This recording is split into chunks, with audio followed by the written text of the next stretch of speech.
Hello, everyone, and welcome to today's chat about shibari. So, if any of you guys have any questions related to shibari, rope bondage, then please feel free to drop any questions you might have in the comment section here, and I can try to answer as best as I can anything that you might want to know about this culture. So, firstly, I just want to say hi, everyone, and let me introduce myself first. My name is Hua Hua, and I am currently based between Amsterdam and London. So, actually, I am doing this live from London, where I recently taught some workshops, but I often travel around different places in Europe teaching different kind of shibari workshops. I am the founder of Borderline Shibari. So I started this platform originally back when I lived in China. And now that I am a bit more international with my work, I'm mostly focusing on doing a lot of online work. So tutorials, videos about shibari, and blog posts about shibari so that hopefully it can be a bit more accessible. Depending on where you live, it can be really hard to find a teacher, find a community, find events. So if you feel like you either cannot find a teacher, find things around you, or you just want to have a bit more information to understand Shibari and learn Shibari, then please feel free to check out my Patreon page at Borderline Shibari. I have been doing shibari for around 7 years now. So I've been through a lot of different interests about it. And I've met a lot of different people in this community. And I've changed also my approach over the years. So no matter what your experience level, I'll try to accommodate any questions based on the experience that I have had myself. I started doing shibari as a switch. So I'm very interested in rope from both sides, being tied and tying. And when I teach and when I talk about shibari, I often try to make sure that people know that the perspective for me about shibari doesn't really come from one side. I talk a lot about both topping, so tying, and bottoming, being tied a lot. Both of these areas I have quite a bit of experience, but recently I'd say right now I'm more tying more. I guess that's more of my head state at the moment. Um, but I do float in and out of tying and being tied. So let's go way back so you can get to know maybe why I do this. I do this fully as well. It's my full-time job. How did I get into this? Why did I start doing this? And why am I so passionate and serious about doing this as my whole life? If we go all the way back to the beginning, I got into shibari kind of accidentally.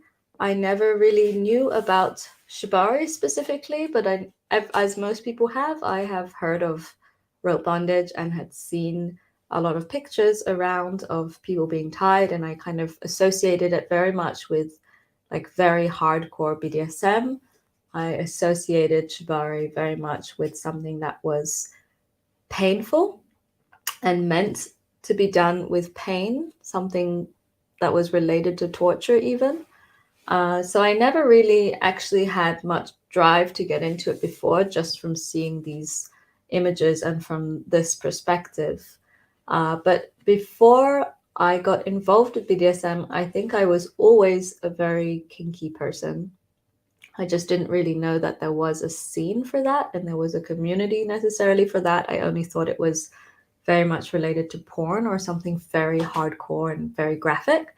So I can tell that I was kinky because I was always interested in trying different kinds of sensations, exploring with different kind of tools and ways to make my sex life and also just in general my communication with people more creative. So introducing different kinds of materials into the bedroom.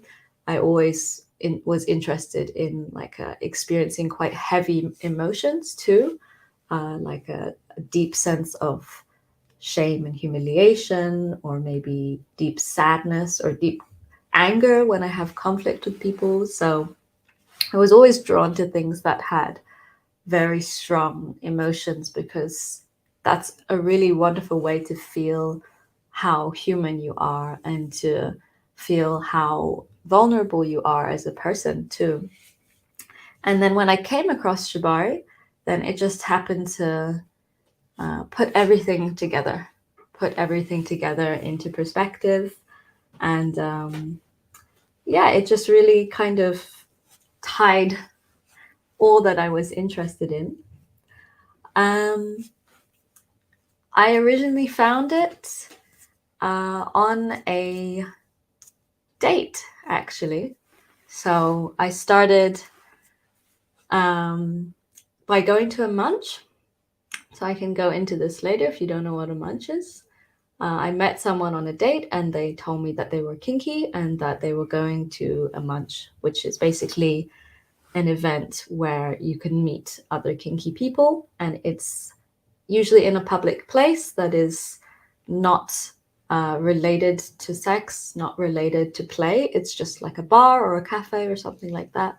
And from there, I met people and I discovered about rope bondage, and that's where my journey really started. So I could go on a little bit further, but I'm just going to allow people to kind of throw in questions as they like, because I don't want to just go too much in one route talking about my perspective on shibari, but I would like to be able to answer anything that people want to know more. If you want to know more about me and my journey, if you want to know more about shibari culture, um, or about how to get started, please feel free to start sharing your questions in the comment section already. Can you twerk? No, I cannot twerk. Yes, please drop your questions in, and in the meantime, I can keep sharing too.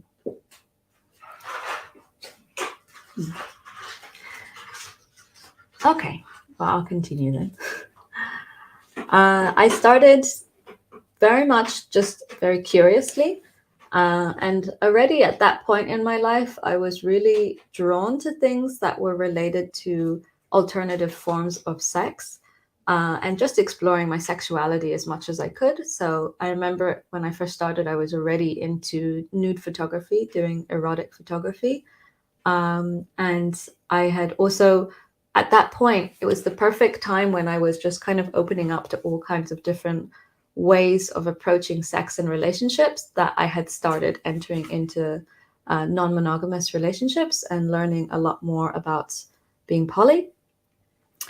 And also at that point, I was very curious about sex work too. So shibari, I think, is something that is often seen as the aesthetic part, and people often see it for the artistic nature. But a lot of it is very much related as well to sex work.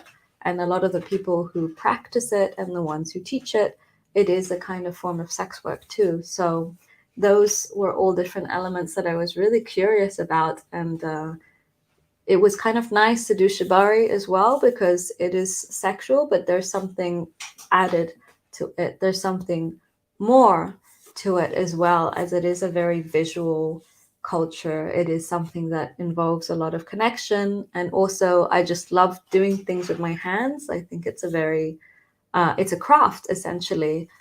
So yeah, I think I tried many different things, and I did a lot of different BDSM practices. I worked for many years as well as a pro dom.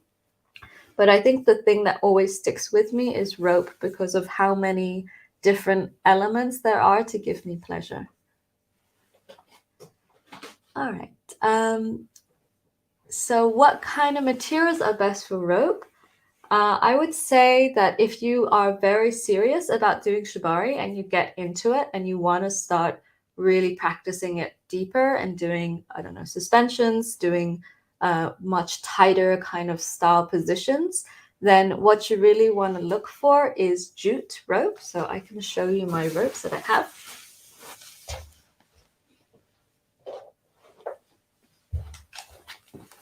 This is jute rope. It's a natural fiber rope. Jute rope is generally the traditional rope that you see in Japanese shibari. It is something that is very strong. So there are other ropes as well that are very strong, but it has a really beautiful balance between being very strong and firm. It can take a lot of weight, but it's also something that softens over time, and you can treat it to make it a little bit softer and smoother. But also, I find with jute, what makes it so amazing to tie is it has this really lovely texture on the skin, and it can feel like a snake kind of coiling around you. So this one is generally my favorite in terms of the impact that I want to have on people. It can really hold a body really tight. You can close knots really firmly, but it's also quite light and easy to use. You can lift quite heavy weight onto this, and it can last for quite a few years. So this is the one that you'll see more commonly. But I have to say that if you are a beginner or if you don't have any intention of doing very complicated stuff and you really want to play in the bedroom, like on the bed, then you don't necessarily have to use jutes. A lot of the time in sex toy shops, you'll find that they mostly sell cotton ropes. And cotton ropes are good because they are less hairy and they're softer. So you can use them straight away and they're going to be really easy and practical to use. The only problem is that if you get really into bondage, if you get into shibari, you often find that cotton is not hard enough. It's not going to really hold you as tightly. It's going to be a bit loose. And actually, when you do cotton for complicated things like suspension, it's more dangerous because it can stretch and it can also slip too easily on the skin. It doesn't really have the same amount of friction, the way it's really glues onto the spot that you want to tie as jute. And then there are also some alternatives that you can use depending on how you play.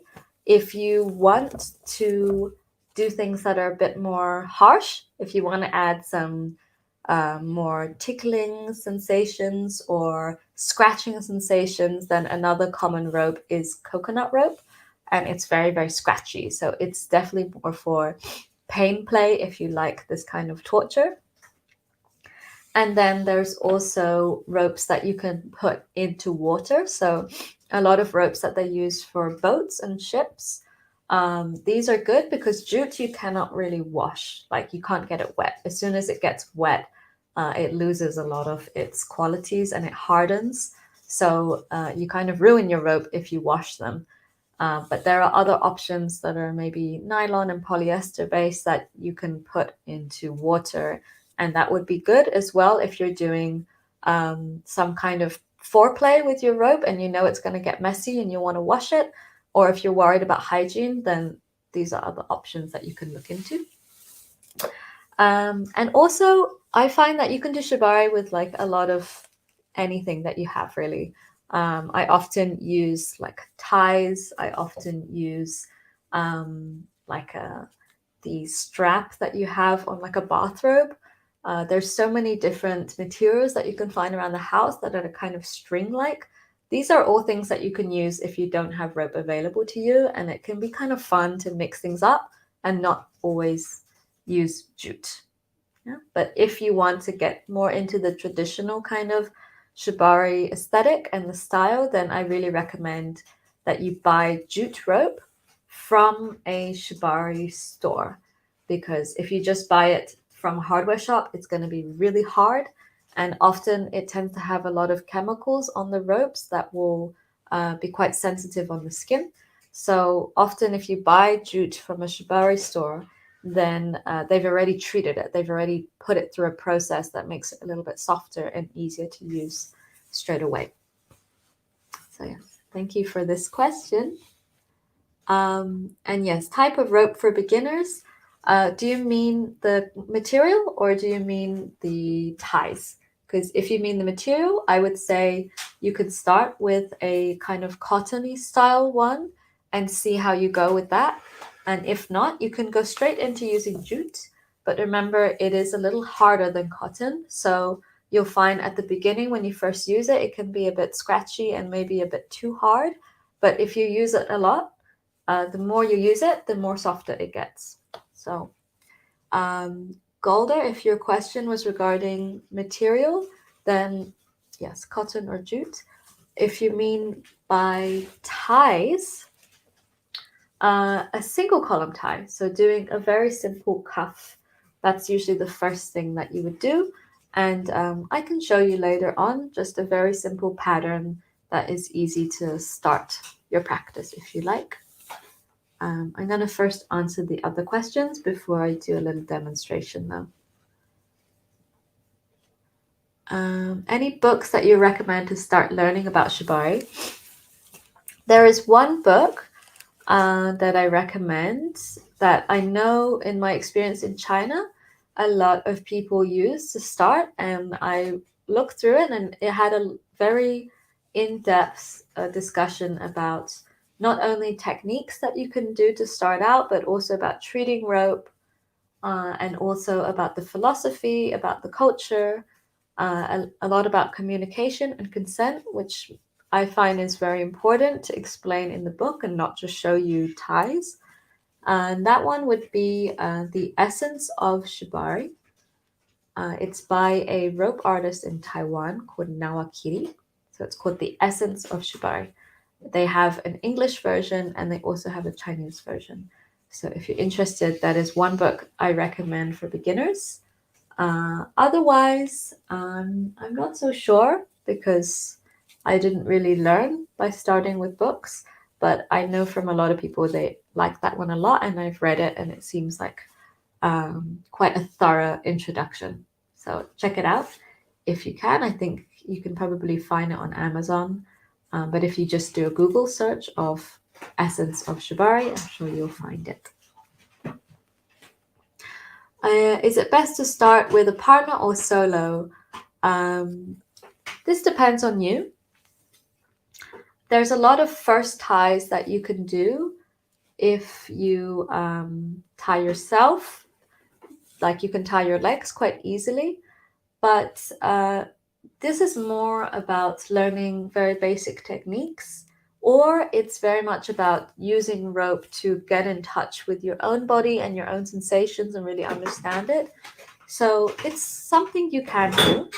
And most often, if you're a beginner, a lot of the times you'll do ties on yourself because it's easier to practice with yourself and you won't always have a partner available. But I would definitely say it's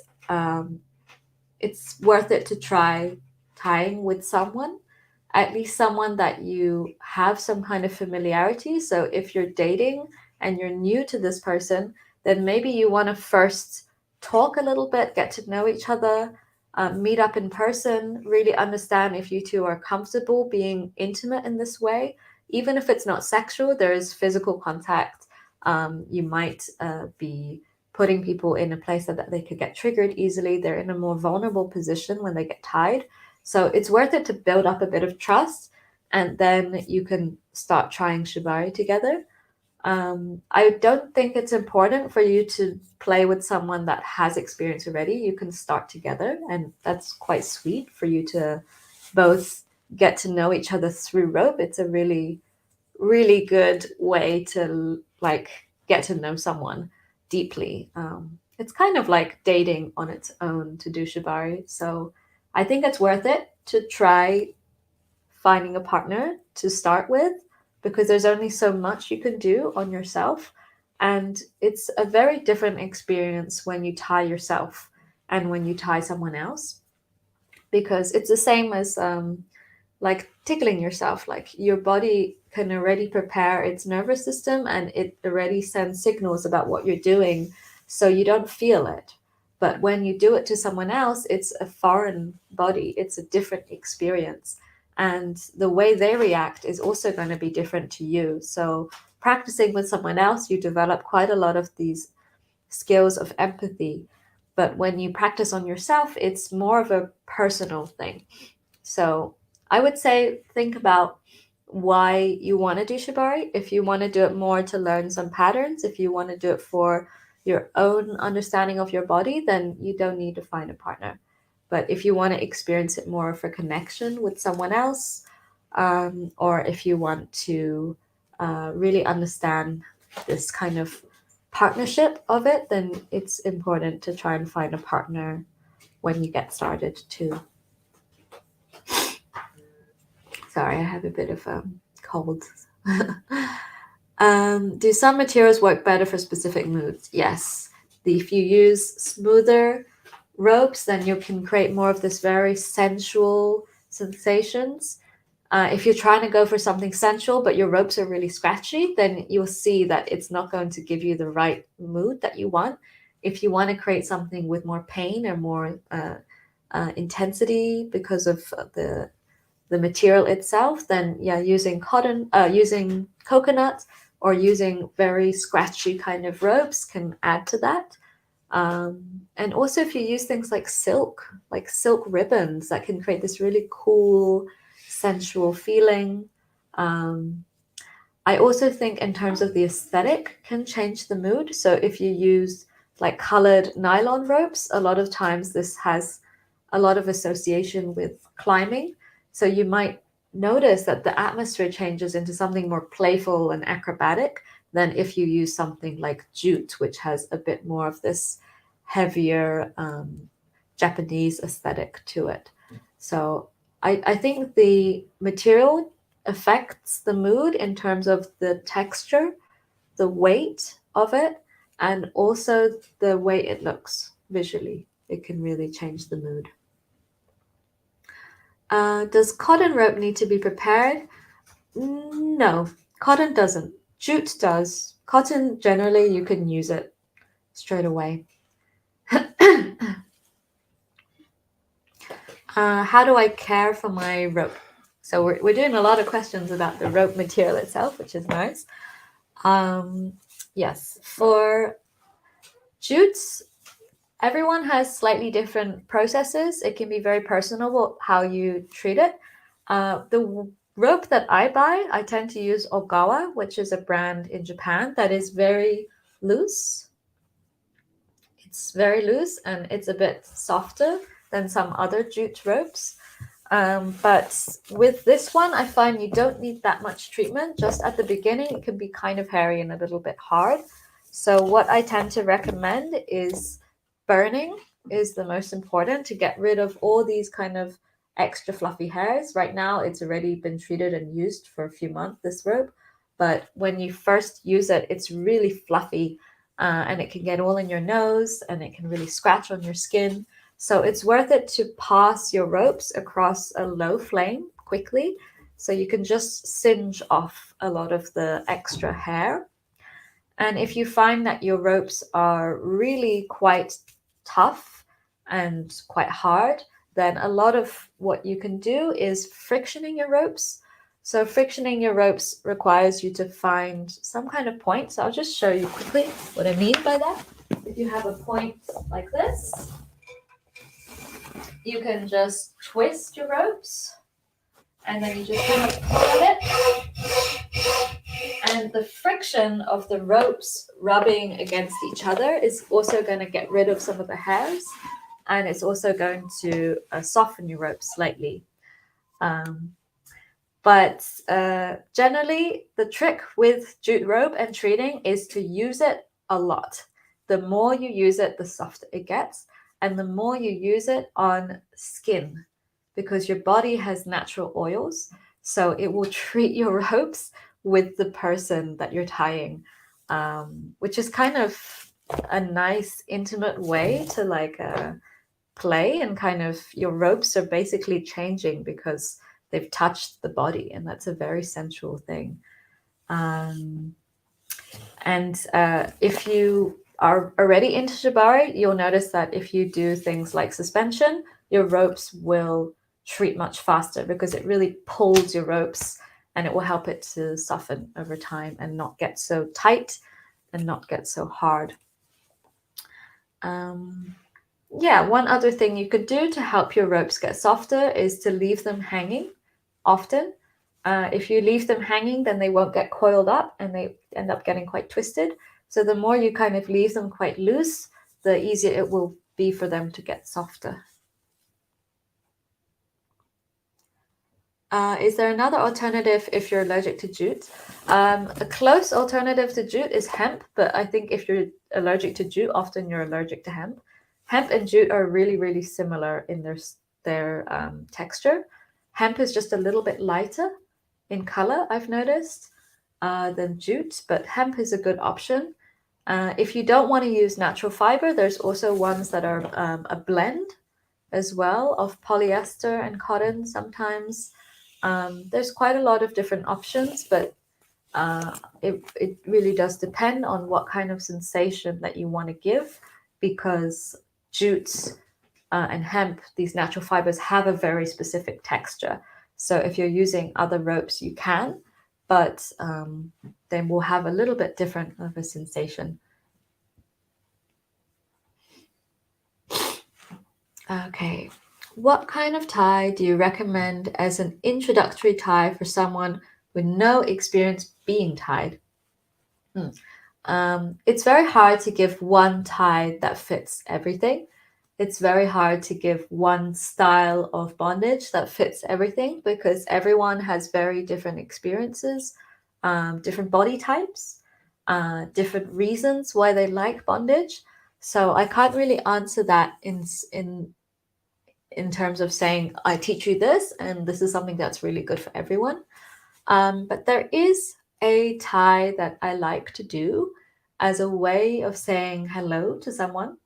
And it's something that you don't need any knots, but you're not going to be able to just leave it there. It's more of the process that I like, and that's why I like it a lot. And I tend to do this a lot to read the reactions of the model and to kind of gather how they respond to me. So I can show you that shortly. I just answer one question and then I will show you, I'll demo you what I'm talking about. I like to call this the greeting tie. Um, but there is also just very simple cuffs that you can do, a very simple chest pattern, and that tends to not be too overwhelming for people. And also, it can kind of give people a bit of the sensation of rope without having to do very complicated stuff. So I'll show you that soon. Let me just answer one more question from Mitch. Is there a difference in creating the knots from a 3 or 8 diameter? Is that what you mean? Dia rope? Or one half diameter?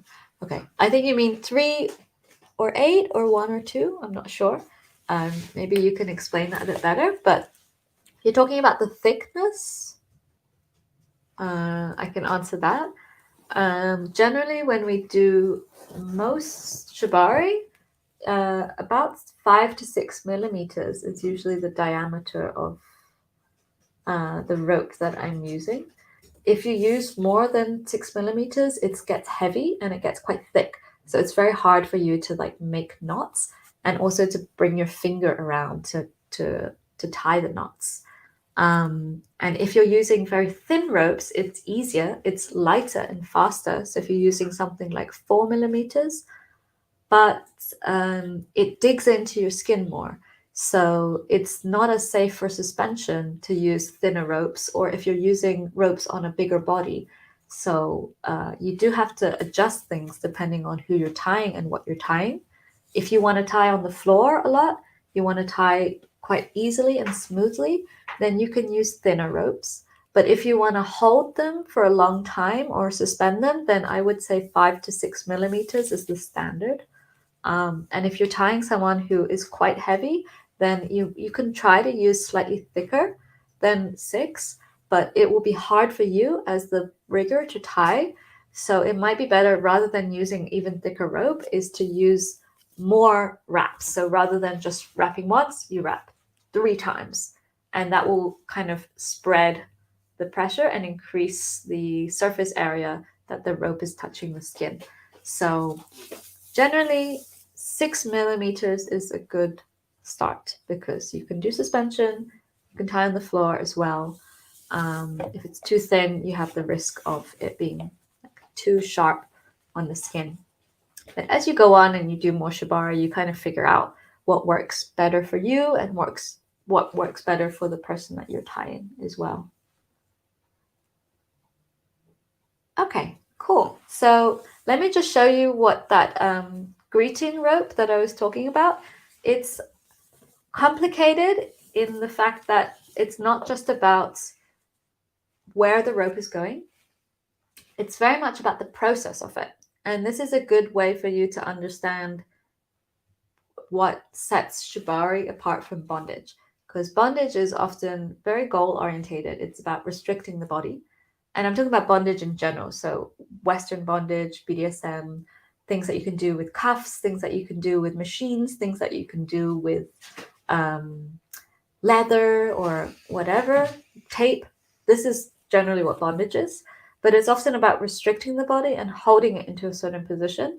But when we do shibari, a lot of the time the focus is on the process. It's on the from the very beginning to the very end, the feeling, the journey that you go on through rope. So I hope this tie kind of shows you a little bit about what shibari is about. It's relatively simple in terms of technique, but it's difficult in terms of your heart, how much emotion and how much you're willing to really pour into it psychologically. So let me show you a little bit first. Shaka, are you available to bottom for me? Okay, so let's sit a little further back. So I have someone to bottom for me today. Their name is Rocco. Hello. So when you are tying, remember that if you don't know the person well, but even if you do, it's worth it to maybe negotiate and explain a little bit about what you want to do, especially if you're beginners. That's really important. So with this tie, it's going to have rope trailing around the back of the neck, but it's not going to go in the front. This is something that some people can easily get triggered by. So you might want to, before you try this, explain it to the person. And if anyone is watching right now and they want to try it along with me, I suggest that you don't and just watch first so that you can understand how you would negotiate this to someone else, how you would describe this to someone else. So for this one, you sit slightly further back. This one's going to have rope on the back of the neck and it's going to be tying onto the arms. You can always try to first ask the model if they're comfortable with this if you're very new, just so that you don't kind of accidentally trigger someone by tying in an area that they're not comfortable with. So are you comfortable with having very comfortable rope on your neck? Okay. And with your arms? Yep. Yeah. And another thing you can do is also check if they have any injuries, because you might be tying in a way that is not triggering for them, but is uncomfortable because their body is at this point maybe a bit stiff or they have some pain in their body. So these are things that you can also ask. Do you have any injuries? Mild shoulder injury that prevents good intra-rotation, but aside from that, okay. So we're not going to be doing any internal rotation, so it should be okay. All right, so for this, I usually use one long piece of rope, so around 7 to 8 meters. And I double my ropes up, so I find the ends here, the tail, I put them together. And then you can find the middle of your ropes. This is your bite. This is usually the working end, but I'm not going to do any knots for this tie because I want to make it accessible for beginners.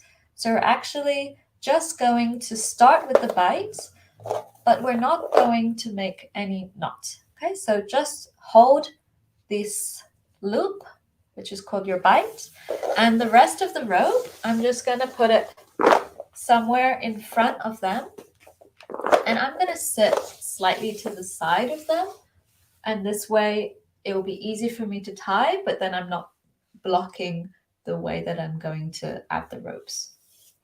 So we begin with just having the bite, and you just bring it close to their face, and around the neck. Okay, from here, we're already hitting a more vulnerable and sensitive area. And by tying this point, you're actually forced to come quite close to each other.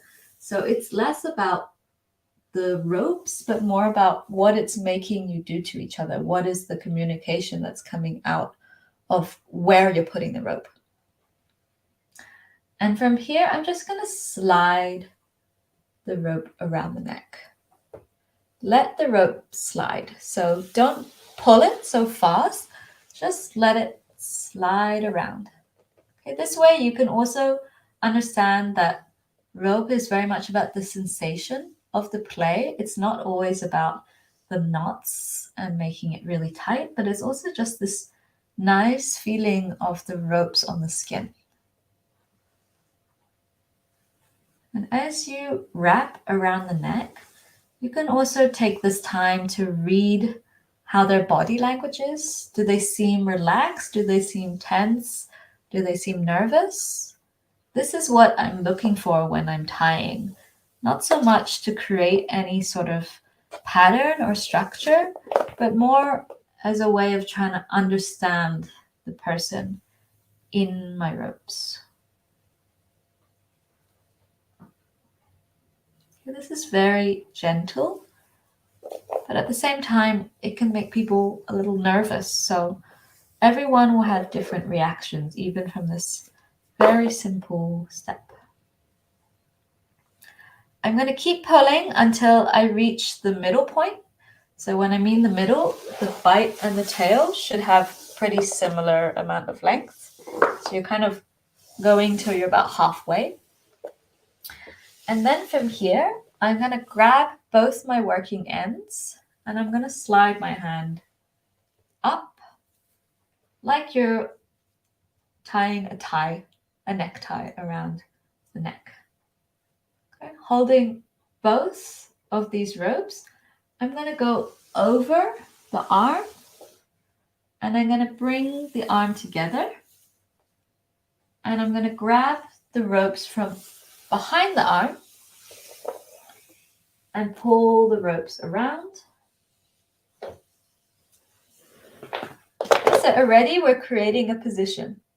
Yeah, I haven't tied any knots, but I'm just using my actions to really start moving them into a specific position and a shape.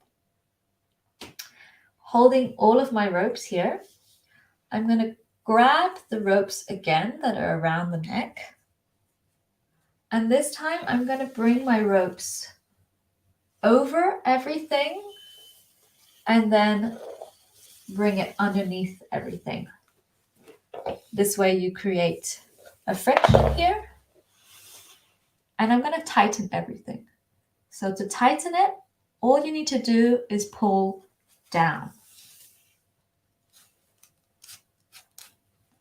And that will pull the arms together. Okay, this is a nice way to introduce this tightness and the structure without really going straight into it and overwhelming your model. It gently pulls them in. We've gone from this slow trailing of the neck, moving the arms, and then we pull it tight. Okay, I'm going to do the same on the lower arms. So wrapping around the arm, and we go over this diagonal line.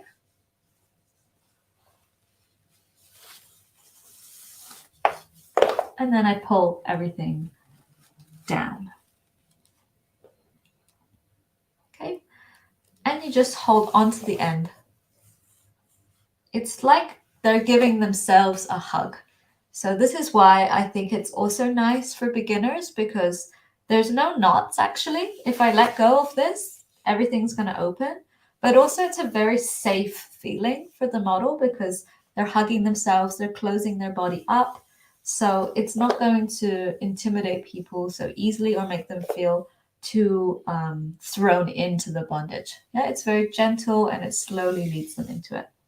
So you often find that people relax quite easily in this shape and they can still enjoy the tightness on their arms without feeling like it's too tight.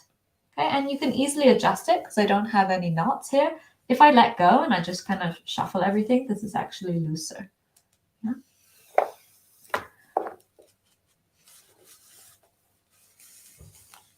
Wrapping around.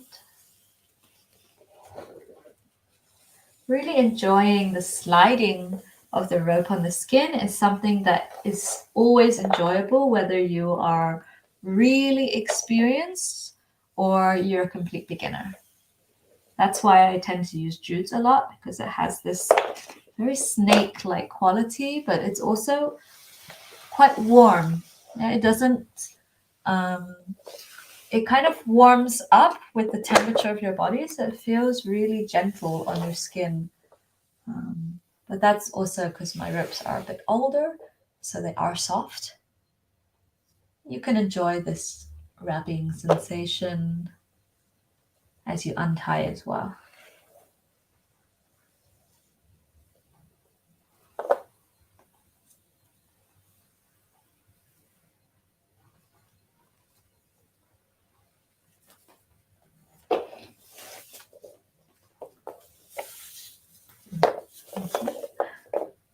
How is that for you?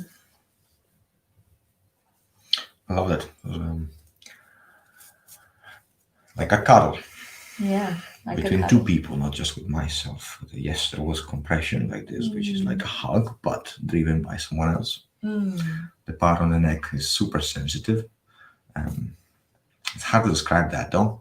However, in the end, on the undoing, there was a nice detail. Tension was going this way, but then also at the end, it reached the face, which became like a caress down with the rope. Yes. It was a great ending. Thank you. Thank you for bottoming for me in this demonstration. I'll let you get back to your work then. And I'll get back to the questions. So with this, I want to show you that like rope is not always about pattern, and it's not always about complexity in so many knots. It's a lot about touch and caressing. So using the rope kind of as an extension of your hand. It's kind of like massage too. But the way we make positions is often there's an intention, there's a reason behind it. It's not just because it's a shape and it looks cool, but it's because it creates a certain mood that you want to give to the person. So I wanted to give something that felt safe, but also created this intimacy between us, allow them to feel held, but at the same time giving them a lot of room to kind of wriggle if they needed to. And it's very easy to untie. So yes, this is what I would call the greeting rope. And it's a good one that you can use as a beginner. It is kind of hard to show in this live stream, so I'm sorry if it's not so clear, but I do have tutorials on my Patreon page. So if you want to learn specific ties, I do have quite a lot of stuff that as a beginner can be quite easy for you to get started and practice with. This was just a very short demonstration, but it's something that I think as a beginner and as someone who has a lot of experience, it's always enjoyable because it's about connection, it's about intimacy, it's about play. And often with shibari, it gets confusing because you have a lot of techniques and you have a lot of things to think about, like safety, and where the rope can go that is safe or not safe, and consent, and all of these elements that often people get overwhelmed with how many things to think about, and they lose the fun of it as well. So you don't have to be so complicated when you start shibari. You can really just play with this caressing and the rope sliding across your skin for a lot of the times when you do shibari. Sometimes I do a tie, and the goal is not even the tie, it's the untying, because that's where you can really enjoy a lot of this beautiful, intimate sensations that you can create.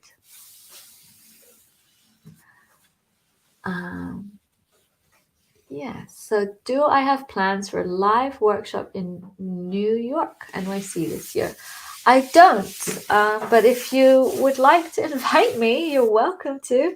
I know of some people that are there, but I haven't met them in person, so I can't really vet to say that this is a good person to learn from. But I can later on. We have a group chat after this live. If you want some references, I can share some references. Um, I would love to come to New York. I know a few friends there who I want to tie with. But to me, it's very much about getting hosted and doing a workshop in a space there rather than self organizing because I don't know the city. I don't know the regulation and the rules about doing BDSM events. So it's much safer for me to host workshops with someone else organizing. So if you find anyone, Golda, please let me know, and we can discuss about hosting a workshop. Does anyone have any more questions, actually, that they want to ask? Maybe even about the demonstration, you're welcome to, or about finding partners if you need. I'm all ears at the moment.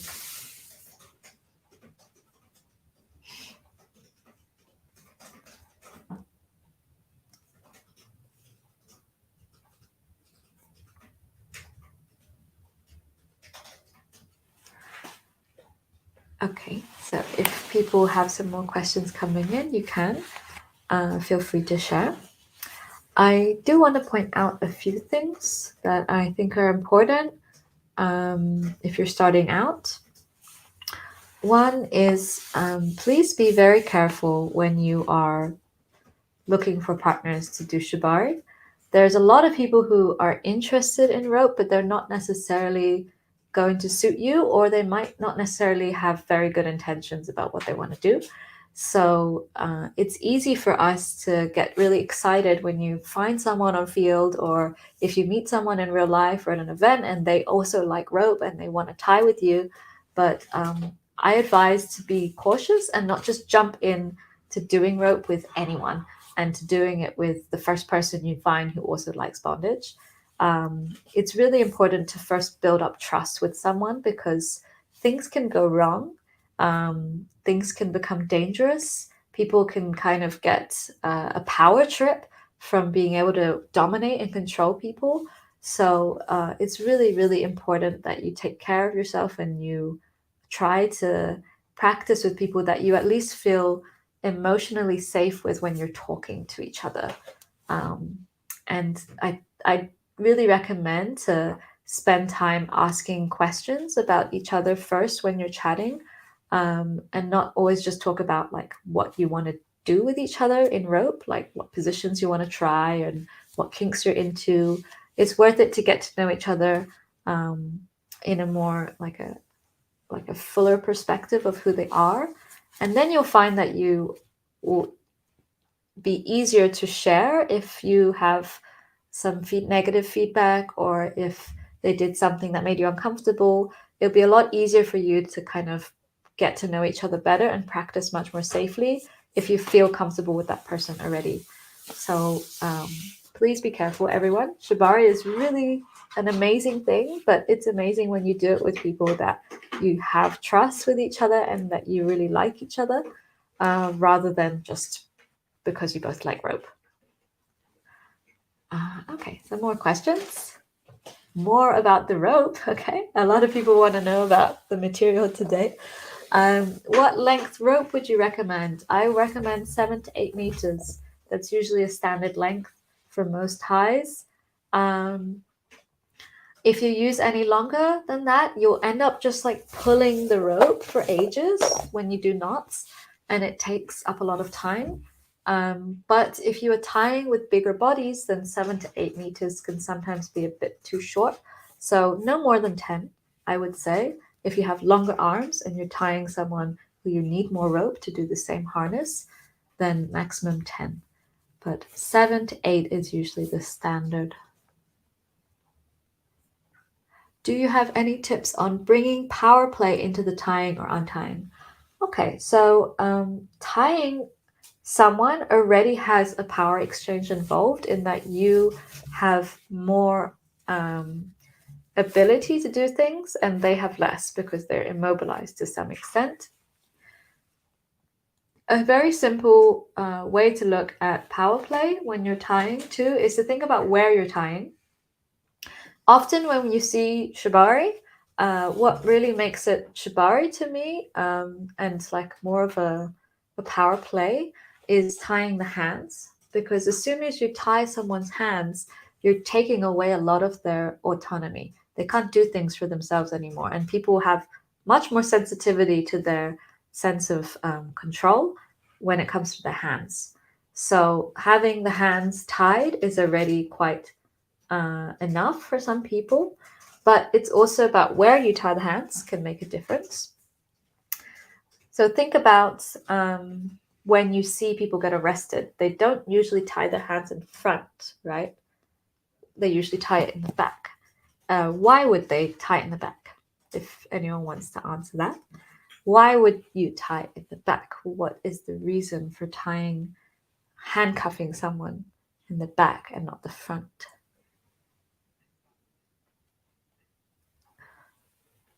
I'm going to leave that out there. And I'm going to have a look at the other questions whilst you guys have a think about that.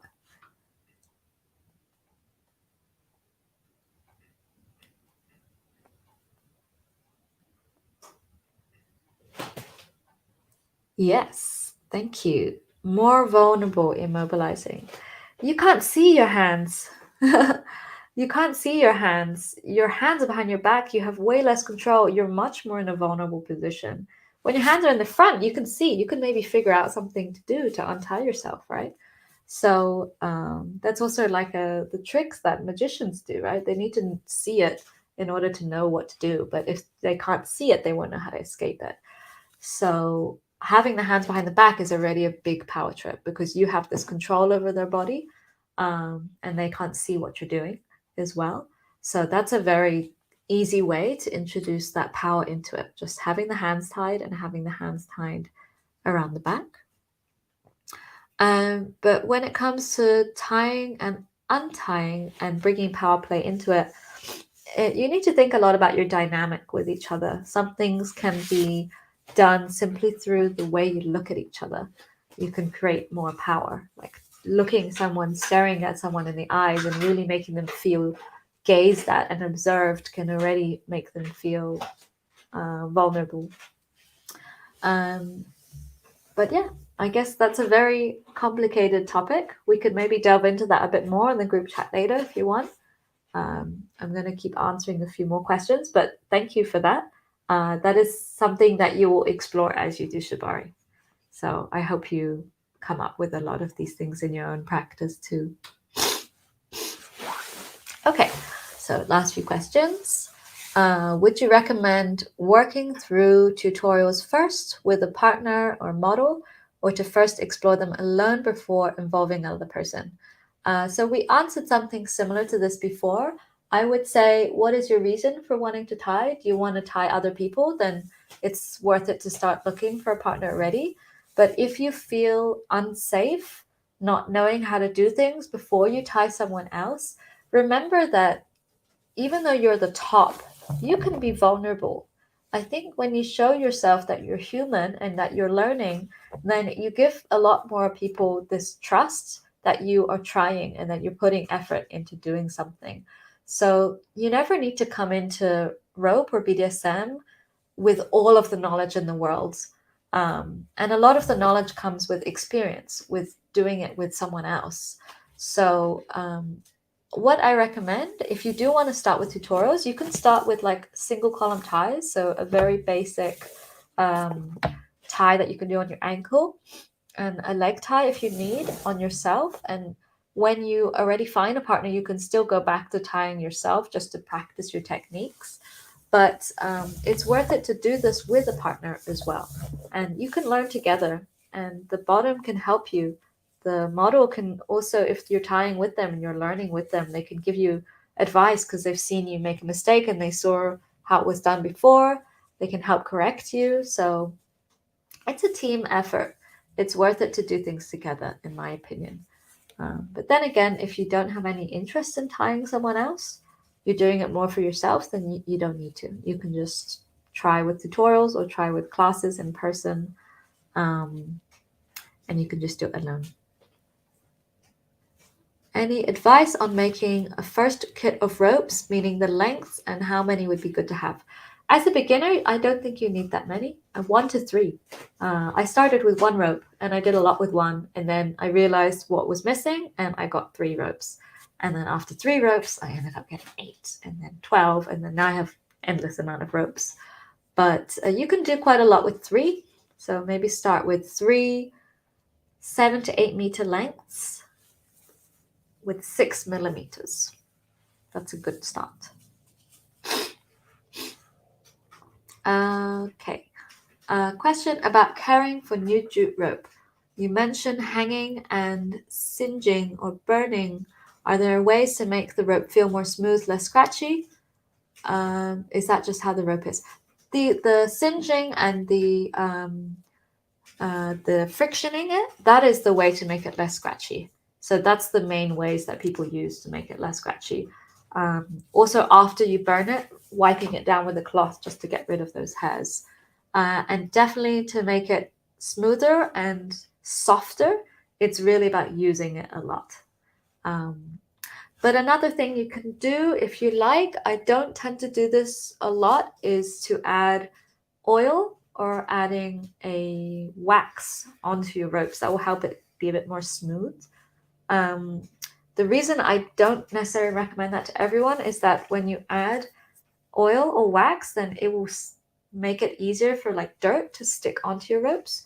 So unless you keep your ropes very clean and you always tie indoors in a specific area, then you can try using oil or wax.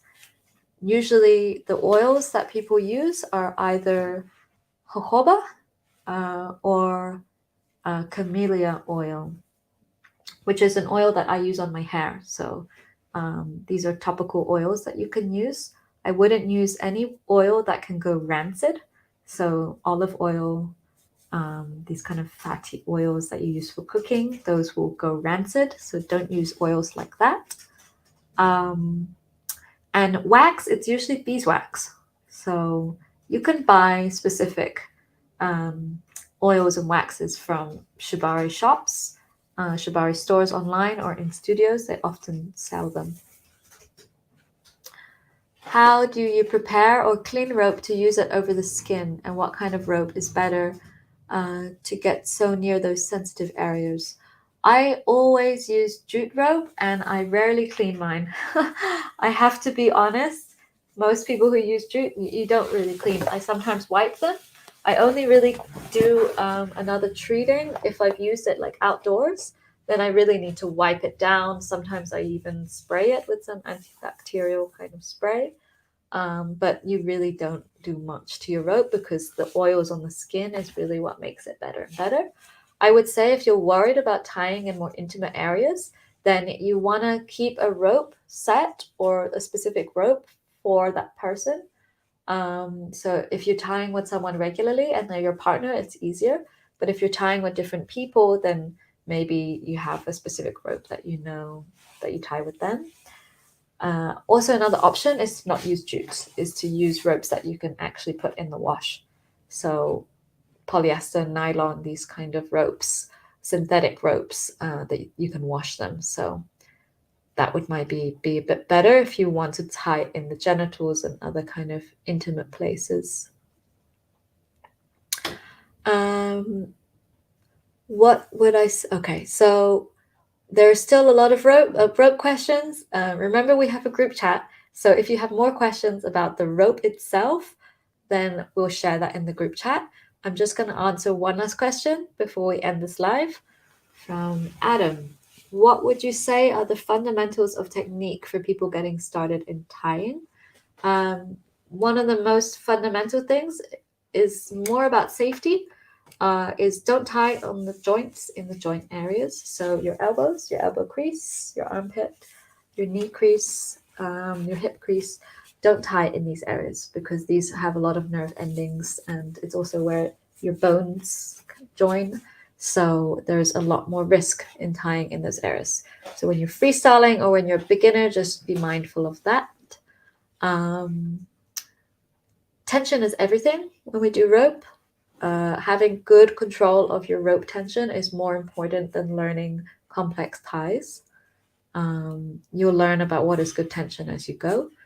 And consent, definitely. It's people don't think of that as a technique, but consent is something you need to train. You need to learn how to negotiate with people, how to accept rejection, listen to no's, how to recognize when people are feeling unsafe or when they're feeling more pushed into something. These are the techniques that you need to develop with shibari and with BDSM in general. There's a lot to do with consent training. So training yourself in your daily life as well about how to read body language and to understand the way people say things. So people can say yes when they mean no. These are very important techniques. So I'd say consent training, understanding how to work on making very good tension in your ties to make it safer and hold better, and also don't tie into the joints. Those are maybe good things to start. Okay, a lot of questions, but we don't have enough time. So please, let's move over to the group chat. Thank you everyone for joining in and asking me so many questions. I wasn't sure if I was going to need to explain more for myself, but you guys really had a lot to share. So thank you very much. If you want to learn more from me, you can always check out my work on Patreon. I have a lot of tutorials and a lot of blog posts, a lot of pictures on there. So hopefully that's a good way for you to get started with rope. And otherwise, start talking to people on field. Start messaging people, write it in your bio, share that you're interested. You really got to put yourself out there and start meeting other people if you want to get into practicing shibari. So thank you everyone for joining, and let's continue this chat in the group chat then.